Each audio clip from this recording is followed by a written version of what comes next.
façon de démanteler un service public de plus qu'est le service public de l'emploi.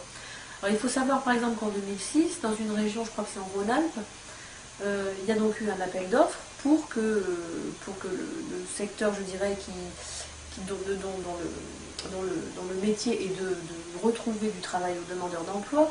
Il y a donc l'associatif et le privé, donc on a passé un appel d'offres pour savoir qui, entre guillemets, remplacerait la NPE.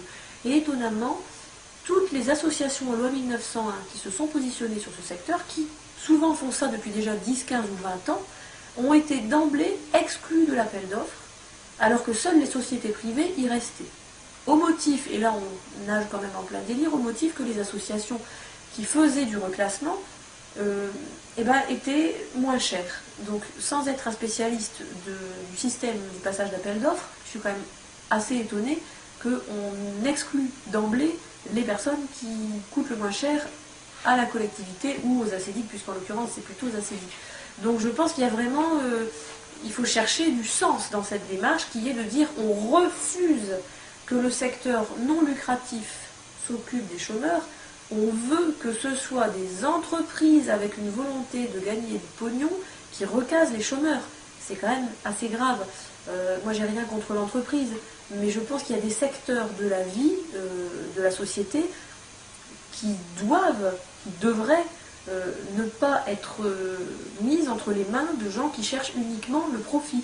C'est l'éducation, c'est tout ce qui a trait à l'humain, c'est la santé, c'est notamment le chômage.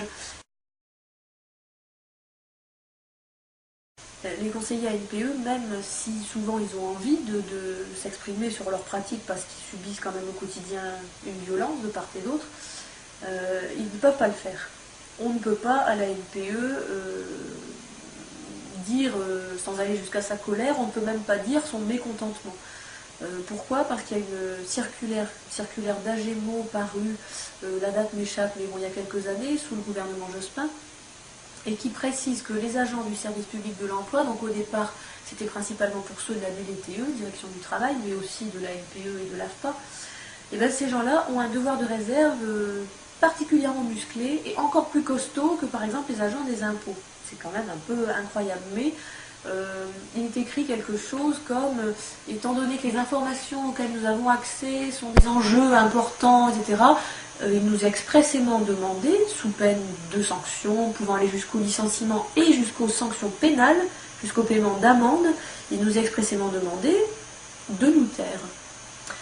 Donc précaution prise et précaution suivie, en plus relayée en formation initiale. Dès qu'on rentre à l'NPE, on nous dit attention, vous avez un devoir de réserve.